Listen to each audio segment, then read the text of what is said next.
Hi. Hi. Can you hear me? Yeah. Hi. Okay. So, you still want me to use both of these when I move? Okay. For the sake of time, we all want a mountain lion education in 15 minutes. That's really hard. But I'm going to do my best. Usually my talks are 50 to an hour. I'm going to run through this very quickly, so no questions until the end. And I welcome questions. But I understand your predicament. I heard there was another sighting today. Okay. So let's talk about mountain lions. Can we get the lights? And I am going to move. So that's a mountain lion. That's actually a study animal down in Chile. We have a number of studies going on. I'm just going to talk to you a little bit about mountain lions in a way that we can better understand what we're facing in years to come. So this is Esperanza, and she's a 24th cat collared up in San Francisco Bay Area. I'm going to just read this to you. Humans have touched off the world's latest mass extinction. The consequences are being felt on land and in water systems as large predators vanish. Trophic downgrading of planet Earth. This is a science, a journal Science article in July. Please check it out. It's a great and a very important article that talks about the loss of large predators, humankind's most pervasive influence on the natural world. This is Esperanza before we collared her, walking up to a prey item that she took down, and she's very delicately, as you watch, moving on the landscape. This is Santa Cruz Mountains. Santa Cruz Mountains is actually following in the footsteps of Santa Monica Mountains. So this is something that we are learning from, is what's happening down in Santa Monica Mountains. And you guys all know about the cat that was mutilated, killed, a study cat. It's very disturbing because we have a lot that we're trying to learn from these animals by putting collars on them. This is how cats move on the landscape. They're constantly on the move. They're never stopping, and this is something that we'll talk a little bit more about in the next 10 minutes. Felidae is based in Sausalito. Most of you have heard of this area of San Francisco. Our mission is to advance the global conservation of wildcats and their habitat. So habitat is an issue. Research, a big element for data collection, compelling education, cutting-edge technology, so we're online everywhere. You can find Felidae and our work. Conservation gains is what we're hoping to accomplish. So cats. Why are we working with cats? Felids are in decline globally, except for domestic cats. They are charismatic and mysterious. They have a lot of overlapping challenges. This snow leopard here has loss of prey in Mongolia. In one of the studies we're conducting, there's a loss of genetic diversity. So what we're seeing in Santa Monica and in your Angeles Forest mountain ranges, we're actually having fragmentation that's really driving these cats down into our areas and disabling them from moving as they naturally do. It's a real issue for future populations. Human-wildlife conflict is on the rise. It's something that we want to address. The lion plays a tremendous role in wilderness ecosystems. It sits at the absolute apex of the food chain. It is an indicator of the health of the ecosystem, helps maintain the stability of that system. Let's talk about the lion. Do we really need it? It's a regulating force. It absolutely preserves the ecological integrity, a number of reasons.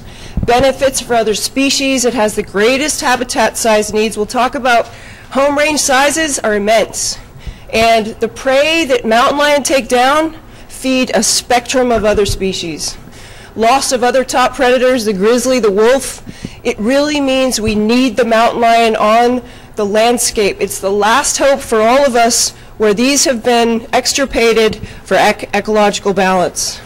They're highly charismatic, as we all know. I mean, look at that face. It just inspires community excitement about conservation. The puma has more names than any other mammal. Over 40 in English alone. It's in the Guinness Book of World Records. So many stories about this cat. Looking at its range, historically in the green areas, Yukon to the tip of South America. I mean, it's unbelievable. It's actually sustained because of this. Sea level to, actually, I was just at 17,000 feet. This cat persists at 17,000 feet in the Andes. Native Americans offered it respect. You knew European immigrants brought fear and loathing. This is where it's been extirpated. We have a very powerful history with this predator. Bounties offered in the 1700s. It was extirpated. By 1900 in the eastern U.S., we have Proposition 117. California is a very unique state, and so the current status is specially protected mammal. However, depredation permits and roadkill, upwards of 150 a year in California are killed for this. What is a depredation permit? Your cat, your dog, your livestock is killed by a mountain lion, just simply moving as it does on the landscape. You can have a permit issued to kill that mountain lion. There are a lot of issues we have in California to sort of understand that better. Let's talk about physical characteristics. So they don't roar. They're actually classified as a small cat. Purring, chirping, and some sounds here. I don't know if you can hear them. Sorry. It did, I know. Actually, they do scream. So excellent sensory perception, vision, olfactory, and hearing. They absolutely need this. They're an ambush predator. So they move on the landscape searching out their prey, and that's the way they survive. Coat color varies. Females, smaller than males. In California, they're quite small because we are closer to the equator than, say, Wyoming, Chile, and so they actually increase in size the closer we get to the poles. Length 5 to 9 feet. They have a very long tail, cylindrical, dark tip at the end. They use this for balance when they move on difficult terrain, and this is something that enables them to live at all these different landscape levels. The tail is 40% of that length. Vertically, horizontally, incredible jumpers. So if you can think 18 feet, 20 to 30 feet horizontally in one leap, that's that fast reaction to ambush that prey, take it down very quickly. It's an adaptation for jumping.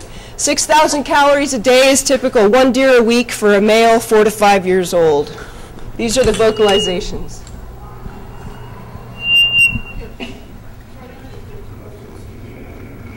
You guys hear that? That's kitten chirping to mom. The last one's a little eerie. Females are in heat. 4 to 5 days, that's estrus. And that's when they're looking for the male. They spend 2 to 3 days together. And after that, if she's pregnant, she will find a den site. And her gestation is 90 to 92 days. So at that point, she will sort of bed down, sit in that spot, raise those kittens for the first 4 weeks, and try not to move. Females reproduce at about 2 years, every 2 to 3 years thereafter. Scrapes are communication between mountain lions, territory marking. If you see scrapes where landscape is disturbed, it's usually the hind legs. They've scraped it back, and sometimes they'll urinate in it, leaving their scent. This is a communication between the lions. What do they eat? Mouse to moose, everything in between. Deer, though, 80%, mostly 80% of that diet. So they're generalist predators. They must have meat to survive. They're obligate carnivores. And actually, a lot of people don't realize they eat bobcats and coyotes, so that's also a very common thing.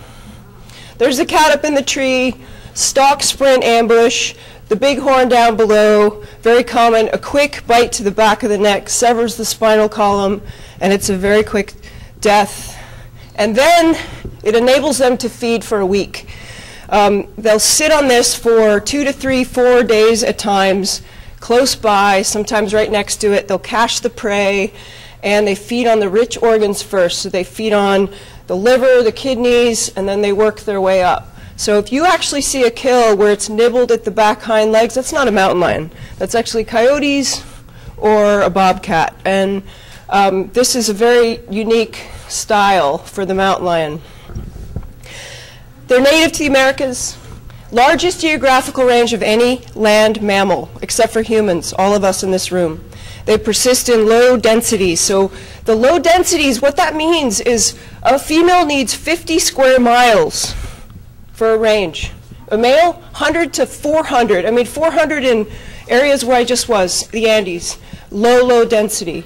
Here, more like 100 square miles for a male. Females overlap.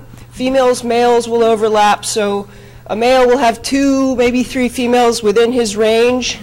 And males, most often not tolerant. Solitary most of their lives except when they're mating. Females with cubs and siblings at times will disperse together, spend a couple days together, and then depart.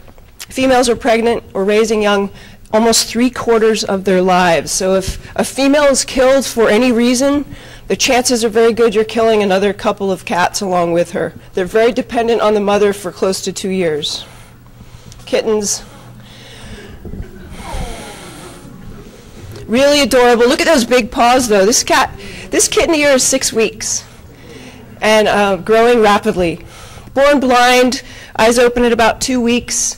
They start eating meat at 6 weeks. At 6 months, they're actually starting to go after their own small prey. So they're traveling around and hunting with the mom. And the spots start to fade. Usually you can still see evidence of those spots at close to a year. And the mom during that time needs to take down quite a bit of prey to feed those cubs, so 2 to 3 deer a week sometimes. They're very protective. Female mountain lions have been known to go up against grizzly bears successfully to protect those little cubs. And this just is a little kitten. So in studies, research studies, we'll put them in little sacks, put little expandable collars to track their first year of life and dispersal so that we'll better understand some of the challenges that we're seeing locally as cats try to leave home and establish their own home range. Incredible camouflage, 4 kittens there in that picture, all huddling together. So that's a pretty typical sight. There's another little den there. Cubs, challenges for survival. 25% of a litter is going to survive in California today. That's 1 out of 4 cubs.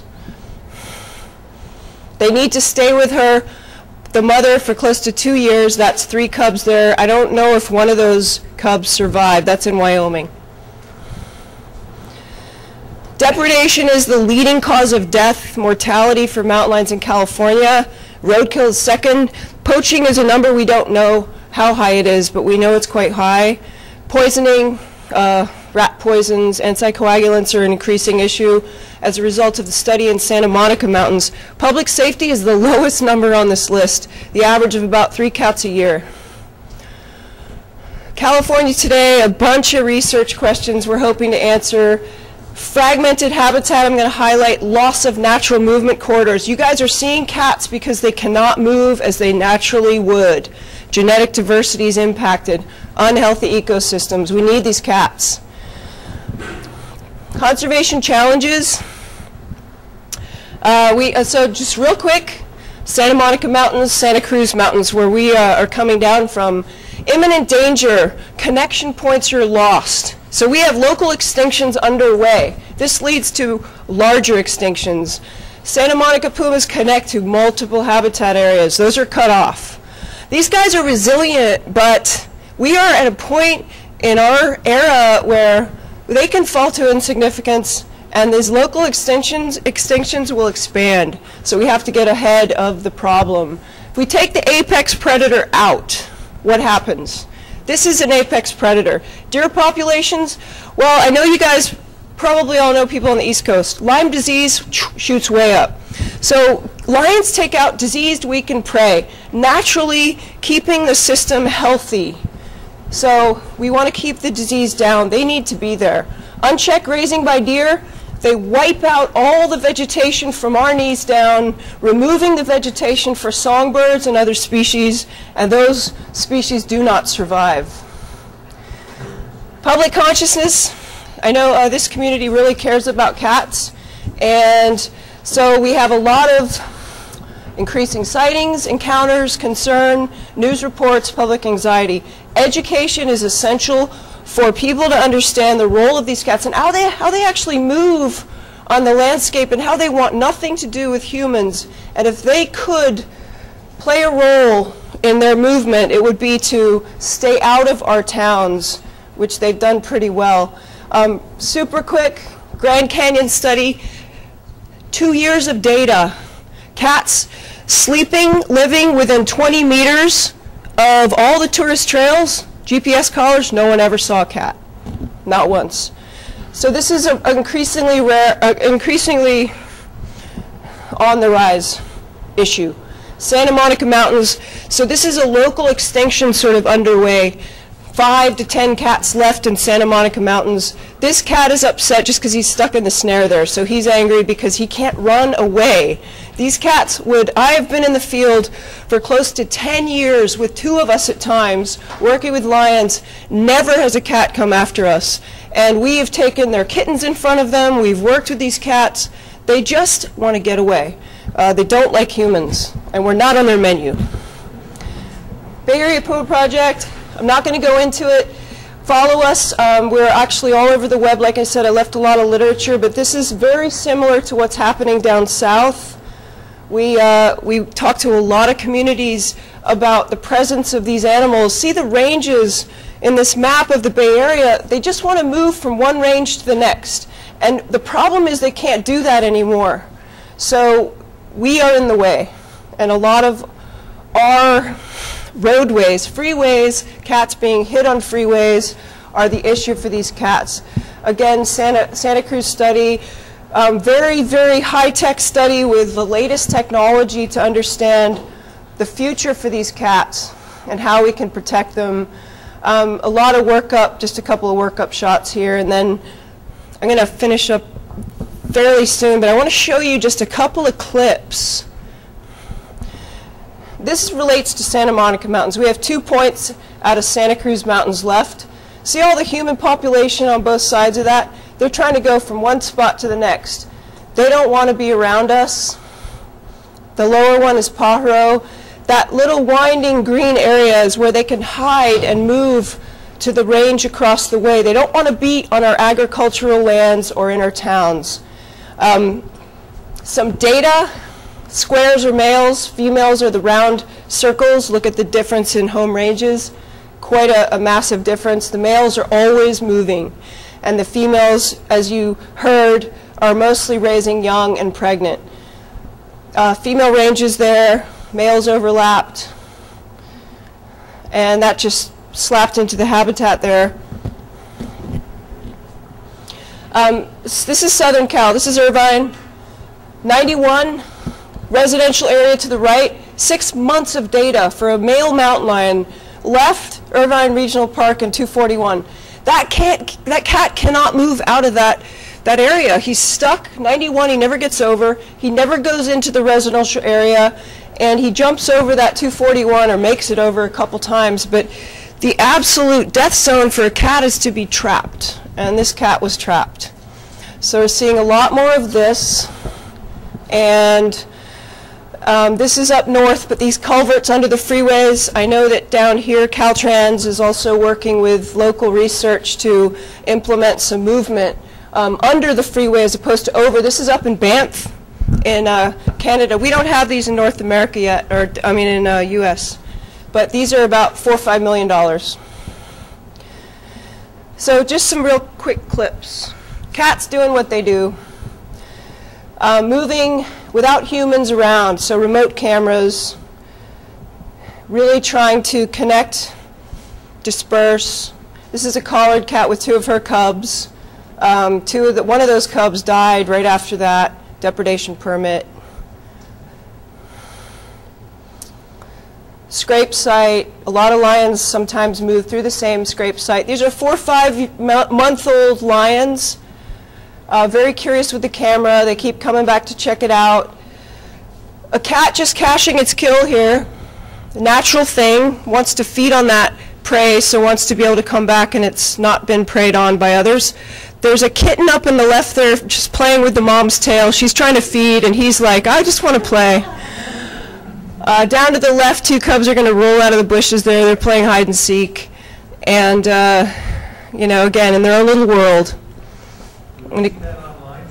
Yeah, so I have info at the back. Grab that and you can catch it on our website. We have YouTube sites as well. We want to minimize this. This is the issue I want to emphasize, is usually it's a young dispersing male that when we have these cats end up in town and they can't find a home range. This is a Berkeley incident from last year. This cat, the red dot was where it was killed, right in downtown Berkeley. To the right of that red line was where it lived. I mean, so close. And there are these little creeks that go down into Berkeley where the cat was probably traveling and got stuck and somebody saw it in the middle of the night. But these are the issues we face. So what are the chances of being attacked? I know we always have to think about this. But when I talk in the Bay Area, I say 0 verified attacks since 1909. That's over 100 years. 16 verified attacks in California since 1890. I mean, there's so many ways we can all die, right? So you're 150 times more likely to be killed by hitting a deer, puma's prey, with your car. And then all of the others on the list, we have a list actually. I'm leaving bookmarks at the back, and that has all the stats for you. 57% of all attacks, recorded attacks, British Columbia. So let's put it in perspective. It's more dangerous to walk the streets of any U.S. city at night than it is to live and hike in mountain lion country. Another note, 85 to 90% of all sightings are not mountain lions. We've had tremendous resources deployed, helicopters, cars over a couple days by law enforcement. And I'm referring to Northern Cal right now, but I know it happens all over California, to find 3 days later it's a big house cat. And this happened in Hayward last year. So let's make sure it is a mountain lion. We have a lot of stuff on our site you can check out to make sure you are seeing a lion. A lot of education programs in the works for kids and adults. You know, we're happy to talk to you more about all of this. The Bay Area Puma Project, we work very closely with the researchers in Santa Monica Mountains, so I'm happy to give you more information on the local work down here as well. We're on Facebook. All the cats have Facebook pages. You can visit them. We're on Twitter. It's important to understand a little bit more, to put it in perspective about what they're doing, and we have movement patterns. So we're developing an educational game for the iPhone, the iPad, and this teaches humans more about encroachment. We have a California license plate in the works to bring research dollars to study and understand better what our development encroachment can help, how we can sort of put our heads together and understand how we coexist. It's really about that in the end. And we're not going to go away. We have Puma crossing signs that we're working with Caltrans to put up in areas where cats get hit crossing freeways. We have 6 cats in one area in San Francisco, where I'm from, that cats have been hit because there are 2 great habitats on either side of the freeway, and we have this really sad story I'll finish with. A male and a female, but this is important. A male and a female, both collars. The male was hit by a car and a massive wound, survived, dropped his collar. We recollared him. The female, they were crossing to see each other, mating. She got hit, and she was a day away from giving birth.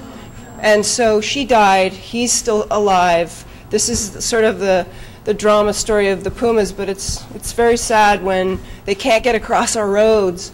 Living in puma habitat, and you guys all do, you're in a beautiful area. It's really important to not leave pets or pet food outside. That's drawing lions. Don't feed or attract deer. It's hard. I've got brochures at the back that help you better understand today how not to attract deer. Fence livestock, keep it contained. Recreating, go with others. Avoid dusk to dawn. These cats move throughout the night. This is their natural way of living. Don't approach a carcass such as the one I showed you. Never approach a cat of any size. If you see them, usually they're going to keep moving on their way, so just let them go. Keep children, obviously, very close to you, never behind you. And if you were to encounter very, very slim chances to really have a serious scary encounter, it's fight back. It's maintain eye contact. It's throw whatever you got. It works.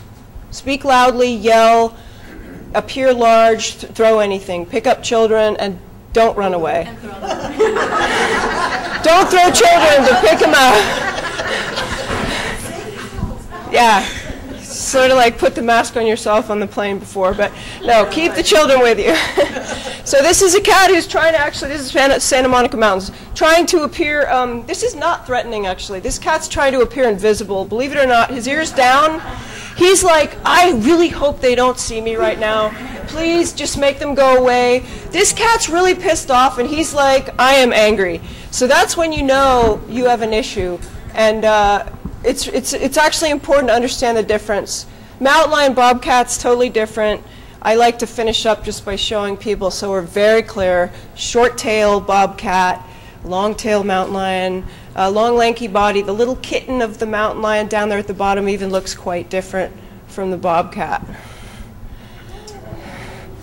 Schuler, the mountain lion works a strong magic in the imagination of many Americans. Ultimate loner, renegade presence, wildest canyons and wildest mountains we have here, the sign of everything that is remote from us, everything we haven't spoiled. So thanks, and if there is time, I will take questions. Thank you.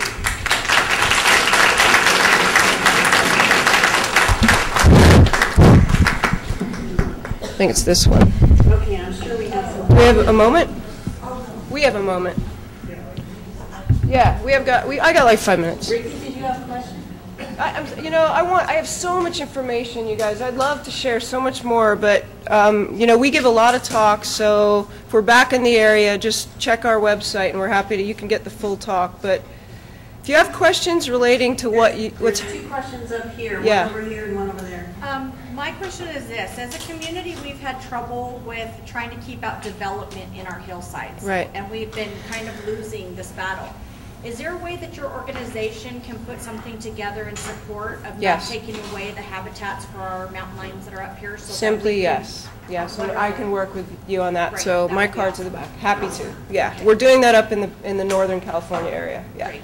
Okay, Ricky, and then Sharon. I'm currently applying for a grant to do just that. How much would it cost to do this? You know, we're in the Verdugo Mountains, on the south coast, missing linkages. Missing linkage number 27. We have a major isolated island area in Verdugo Hills on our side of the 210 freeway. But mountain lions are getting in there somehow. Yeah. And we don't have any mapping or wildlife. We have scenic protection, and we do appreciate nature in this town above all else, I'm sure. And how much does it cost to study the Verdugo Mountains wildlife corridors? Those are working on that right now. Awesome. Close to the Bay Area. Yeah. Quick answer, a lot of us, and we should talk offline because there are a lot of options, opportunities. There are a number of us groups working. I won't be here, but we can talk by phone or email. I come back a lot, so this is a very important thing to pursue, though. The Big Tongue Wash is a major wildlife corridor around the community. Copying towards the River Parkway's grant. Okay. No, I hear you. There are a lot of areas that need this focus. Yeah, thank you. Okay, so Ricky, you should give her your contact information. Yeah. Did anybody else have any questions? Sherry? Yeah, I did. You showed the bridge, forgive me if I missed something in the narrative, but you showed a structure built so they could... Yes. Okay, do they use that? I mean, they actually... Yeah, well, so when you build those, you can't just build them for mountain lions, right? So you're trying to establish a very natural corridor for all wildlife that can move across that. That's why it needs to be quite a broad width, and it needs to have all the natural vegetation that species feel comfortable moving on. But yes, they do move it. They move across it when it works. In the Bay Area, and I suspect down here, oftentimes they're more comfortable moving underneath, and we have that success rate up in the north. It works very well. And actually, Caltrans is working on a federal grant right now for cats in the Santa Monica Mountains. I think it's a $9 million grant to actually build this tunnel under a freeway so that wildlife can move. And so it's the under, I think, that in California seems to work really nicely.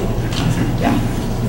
What is the incidence of mountain lions coming down out of the mountains and attacking dogs and of course babies in the yard, whatever they can find? So this is again, it's fragmentation. It's cats that really are usually young cats trying to establish a new home range. There's nowhere for them to go. It's not lost. It's not really to come down for prey. They have prey. They have plenty of prey. So they're opportunists. These cats, when they move naturally on a landscape, if there's something that they can eat that's a small critter, a dog or a cat, they're going to go after it if they're hungry. So the best option is to keep those out of their hands and not available to them, and they'll keep moving. What is their hunting range, generally speaking? So the range they live in? Yes, the perimeter, say right. So 15 miles? No, much larger. Males, yeah, 100 square miles. Large ranges. Females, 50 square miles. So we're talking about cats that don't really stop moving. And females will only stop moving when they have young and they're raising young or they're pregnant. So males keep moving. Are they largely night hunters? Yes. So actually, typically, they will bed down during the day. They'll sleep during the day. They'll get up at dusk, sometimes before. They'll start to move, and when we're all sleeping, they're up active. Okay, a couple more. Go ahead. So the ones that we're seeing right now are most likely young males that are moving out of their territory. Trying to move, yeah. Most likely. What we have a lot of data on, I'll just tell you really quick, are cats north and south in northern Southern California, heading up to a freeway to try to leave home, and they sit because they can't get across. They sort of move around. They're sort of a little disturbed. They can't figure out where to go. They go back where they came from, and they're killed by the adult male who is their father. And this is a very common thing. They can't just move outward, establish a range. And so if they make it down here, usually it'll end up in a bad situation for them with humans, and that's the sad story, is they need to be able to keep moving. But they're not here to look, they're not here searching for our dogs or cats. They're just here to move and find their range. But they're not, there's nowhere to go. Robin? I have the same question. Same question? Okay, right. Does one last time? One okay, more? Go ahead. If we saw one locally, and is there somebody that we can call that can perhaps relocate them? Yeah, relocation is really hard, so I just want to make this, I had this question before. Relocation is tough. You saw the ranges they live in. You take a cat, you throw it into the range of another cat, it's going to get killed. So they're territorial, and you can't, if they have collars on, we know where they live. But if they don't, we can't just take them and move them. What we can do is haze them. So we can get rubber bullets, sandbags, we can deter them from coming back. And that means if they go away and they don't come back, it was just a freak moment. If they keep coming back, we know we have a problem cat. So that's one thing that works in regions all over the place really well. Got it. Yeah, so relocation's tough. But yes, we are establishing with a couple of the universities in California sightings reports. So we actually want the calls. So we're going to set up an 800 number. And we'll have a response team in every neighborhood. And I know you guys will be great to work with because I know a number of you will help us with that. Great. So you'll give us the 800 number when you get it and we'll post it. Okay, yes. Thank you so much. All right, cool. Coming. Thank you guys.